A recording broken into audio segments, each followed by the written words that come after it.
स्वामींसमोर उभा होता एक माणूस. हताश, हात जोडून, डोळ्यामध्ये पाणी होतं. मनातून पूर्ण मोडलेला होता तो. म्हणाला, स्वामी, काय करू कळत नाही.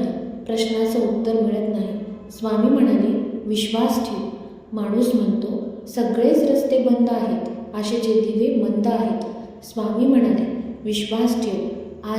आज असं वास्तव आहे जिथं आशेचा किरण नाही. उद्या काही छान असेल असा आजचा क्षण नाही. कशावर मी विश्वास ठेवावा? जगामध्ये विश्वास आहे, तुमच्याकडे काय पुरावा? माणूस म्हणतो. शांतपणे हसत स्वामी म्हणाले, पक्षी उडतो आकाशात आपले पंख पसरून. विश्वास असतो त्याचा खाली न पडण्यावर. मातीमध्ये बी पेरतो, रोज त्याला पाणी देत विश्वास असतो तुझं रोप जन्म घेण्यावर. बाळ झोपतं कुशीत, आईच्या कुशीत. विश्वास असतो त्याचा तिने सांभाळून घेण्यावर. उद्याचा बेत बनतो, रात्री डोळे मिटतो. विश्वास असतो तेव्हा पुन्हा प्रकाश होण्यावर.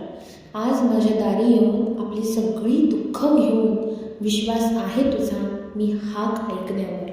असाच विश्वास जागव मनात, परिस्थिती बदलते एका क्षणात. नकळत माझ्यासमोर असा एक क्षण येईल ज्याची आशा सोडली होतीस ती स्वप्न खरी होतील. म्हणून सगळे रस्ते बंद होतील तेव्हा फक्त विश्वास ठेव. जिथे संपते मर्यादा तुझी तिथून साथ देतो मी. श्री स्वामी समर्थ.